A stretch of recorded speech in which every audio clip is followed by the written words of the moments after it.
officials and delegates. Mr. Gavrilis from Our Education Foundation, Charmaine Postal from the Palm Beach County PTA, and Jacqueline Calloway from the Coalition for Black Student Achievement. Would you please come up to the microphones?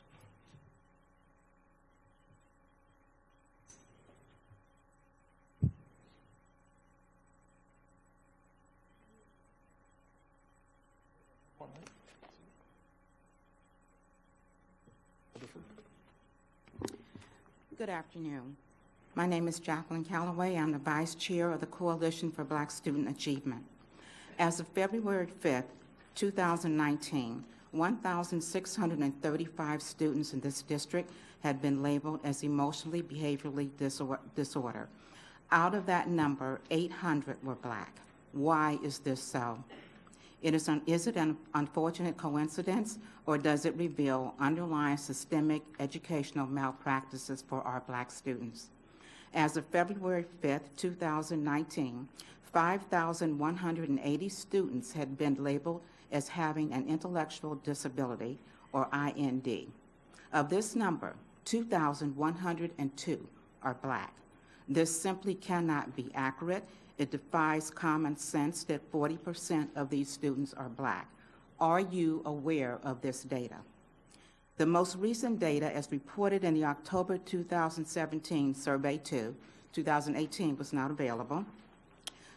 The data indicates that Black students in this district have a higher risk ratio for being placed in EBD and IND programs than other racial groups.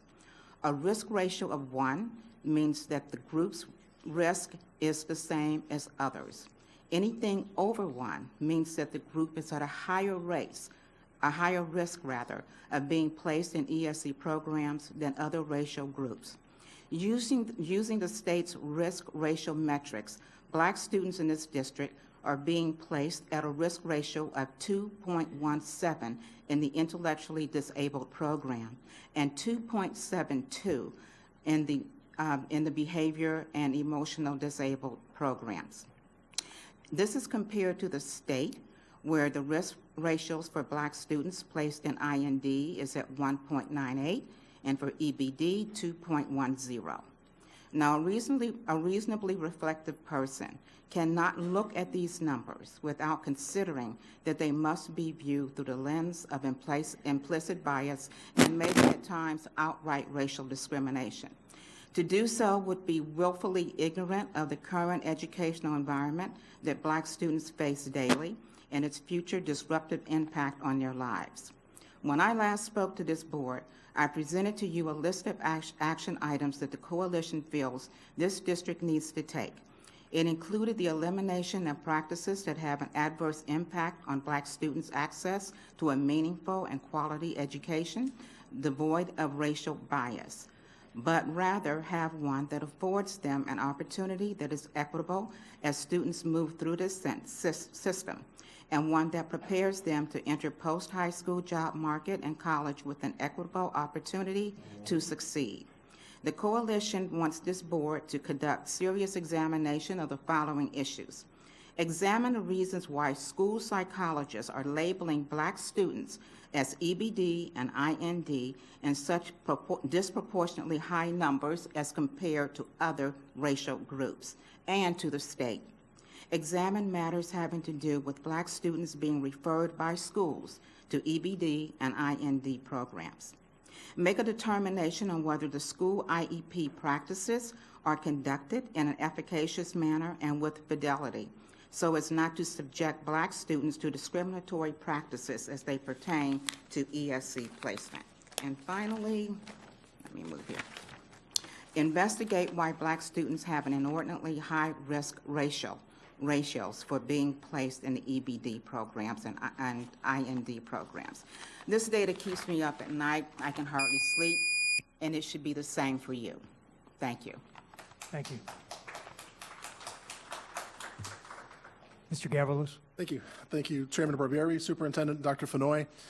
The theme this year at the Education Foundation is engagement. We're trying to increase the level of engagement not only of our board and our stakeholders in the programs, but I want to specifically thank Dr. Fenoy and all 7 members of the school board for your own engagement in our work. Ms. Andrews, if I wasn't the dignified professional that I am wearing my Bugs Bunny tie, I would have rushed up and given you a hug when you talked about your appearance at the Red Apple Supply celebration last week. And I want to thank all the members of the school board who have been very present at our events, at the Principal of the Year ceremony, and certainly the We Love Teachers last week.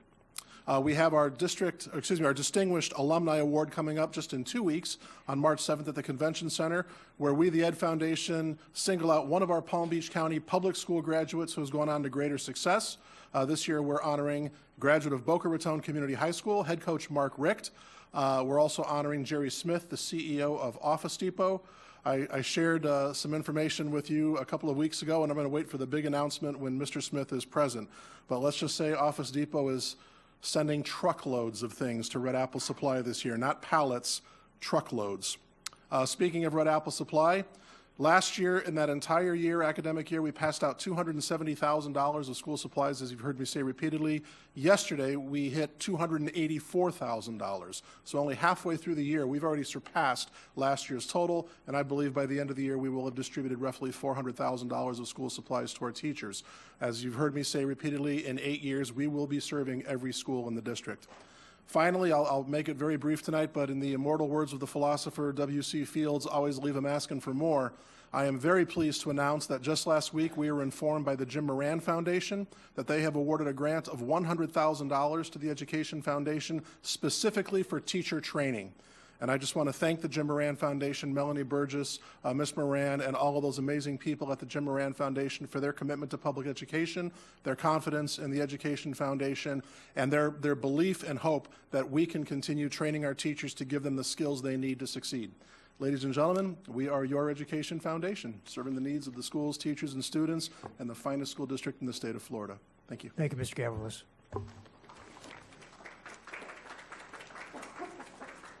Charmaine Postal, Lori Landis, President-elect of Palm Beach School Counselors Association, and Mr. Katz, CTA President.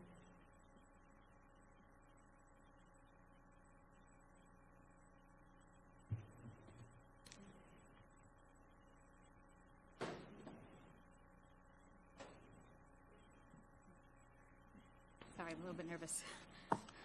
You want me to go first? Sure. Thank you all. My name is Justin Katz. I'm the president of the Palm Beach County Classroom Teachers Association. I just wanted to thank the board preemptively for the collective bargaining agreement I assume that you're going to vote and approve on a little bit later tonight. I can tell you from my 2 years now in this position that it was a pleasant and marked change of tone and conduct this negotiation round compared to last year, if you can recall. Last year was decidedly hostile, I think, might be the best word to describe, and this year, on the other hand, was the exact opposite. This might have been the quickest and most amicable negotiation that we've ever had as a CTA in the district, and I believe it produced mutually beneficial outcomes. As far as language, I think the district did a great service to teachers in the county by allowing their students, their children who are students, not only to go to their school, but to also go into feeder and receiver schools so that their children aren't with a group of students and then leave those students and then leave that second group of students. I think that was a zero cost compromise to allow teachers to feel more comfortable bringing their students up through an entire pattern of schools as opposed to shifting them around the district. With regards to the raises, we're grateful for what the district was able to provide. We understand that the legislature does us no favors ever, so it's difficult for you guys to come up with the funds that can be viewed as a respectful raise in hard times, but you were able to do that. And again, we were able to do it without having to go back and forth. I think that this round of negotiations was a testament to your leadership and the leadership of the superintendent and deputy superintendent. We brought issues to the table, and you brought issues to the table that we knew we were either going to find consensus on or they were going to be disregarded. It wasn't going to turn into a protracted fight. Some of the issues that came up last year regarding planning time and sixth-period instruction and things like that, I'm grateful that they were not brought up, and don't anticipate them being brought up again anytime soon, because those are some of the most divisive and concerning issues that face teachers when you talk about shifting their time on the clock to off the clock for work. So I'll wrap it up with this. We enter negotiations in 2 months for next year, and it's my personal goal to have those negotiations concluded by the end of this school year, so that for the first time in memory, employees of the teacher bargaining unit might actually know what their contract is when they walk into school in August, as opposed to waiting until Groundhog's Day or sometime around this time of year, which has been the trend. But again, it's a testament to all your work. It's a testament to the leadership in the district, as well as your bargaining team. It's a great group of people, and while we might disagree on a number of things, this was evidence that disagreement doesn't mean conflict, and that we can work through these things and do what's best by employees as well as the district and the taxpayers. So I want to thank you all again. Thank you, Mr. Katz. And this board recognizes that we have some of the finest teachers in the state of Florida right here in Palm Beach County, as evidenced by the fact that our schools outperform most of the other schools in the state. So the board's pleased that we were able to give you the raises that you deserve. Thank you. Yes, ma'am. Thank you. Superintendent Dr. Fenoy, board members, and district representatives, thank you for allowing me to speak today on behalf of the Palm Beach County School Counselors Association, and as co-president-elect, thank you for your continued support for the social, emotional, and mental health of our students. How wonderful was it that over 500 guests just attended our annual Principal School Counselor Breakfast this month in celebration of National School Counselor Week. Our professional certified school counselors are excited and hopeful to have this additional support of the behavioral health position to provide additional direct services to our students. School counselors are uniquely trained to work with students in the K-12 setting to help with academic and social emotional development of our students while helping them prepare for graduation and becoming productive citizens. School counselors all have master's degrees in training to provide mental health support for students, and many of us have second masters in social work, mental health counseling, or PhDs in the counseling field. We work with students, teachers, parents, and the community to provide a comprehensive school counseling program to support our students. Yet there are many barriers for service delivery. School counselors, unfortunately, are asked to support school operations and unrelated tasks, taking time away from direct services to students, even though school counselors are highly trained to provide the services that they really need. Some examples of these tasks include being on the fine arts wheel full-time, supervising classrooms, monitoring common areas such as cafeteria and car duty, covering PLCs, SBT, and 504s. Often our schedules lack flexibility and don't match the students' availability, which makes it difficult to address their needs. In a recent survey of elementary school counselors, 69% reported on top of their school counseling duties they are designated 504 coordinators, and 49% were school-wide positive behavior coaches, which takes them away from providing counseling services to students. Please don't misinterpret what I am implying. School counselors love what we do. We're team players. We meet with children and families before or after school, during lunch or transition times. It is extremely difficult to provide a most effective program with these additional tasks. To quote the author Jim Collins in his book, Good to Great, you need to have the right people in the right positions, and this is the key. Creating 3 more positions to support the new mental health bill is very important yet. We are concerned that school counselors are not getting a new job description, and during the recent contract proposals, school counselors were not discussed independently during the round of negotiations. We are still heavily dictated by other duties as assigned by our job description, and our roles are changing by the day.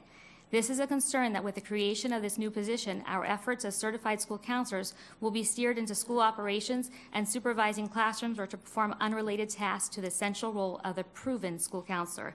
We welcome this new position to provide more support and enhance the services that we already provide. We hope that the person in this position will not be replacing the services that we are and should be providing our students as part of a comprehensive school counseling program. We strongly recommend that the school board, district leaders, and principal align this new position with the already existing highly qualified school counselors that are in place to reduce those non-counseling responsibilities that our school counselors are assigned. We further encourage the board to ensure an interview process in which individuals who are hired have appropriate counseling and systems experience in schools. Great damage could be done to our children, their families, and our community with ineffective, untrained personnel trying to facilitate this comprehensive work. 1 in 5 children in Florida are reported to have a mental health disorder. That's 20% of our youth. We don't have time to waste before poor choices and tragedies occur. We ask that this new employee obtain a substitute credential, as we need them to be our partners to deliver effective prevention services. This would allow the newly hired physician to share in the counseling duties in addition to other duties assigned, like the SBT 504 PLC coverage, etc. We're all on the same team. We want the same thing. We want our children to be safe, kind, educated, problem-solving, productive citizens who advance from the Palm Beach County schools to higher education and training. Thank you again for your continued support you provide to our students, our communities, and of course to my fellow school counselors. Thank you very much. We have no agenda topic speakers. Board members, the two items have already been pulled. Our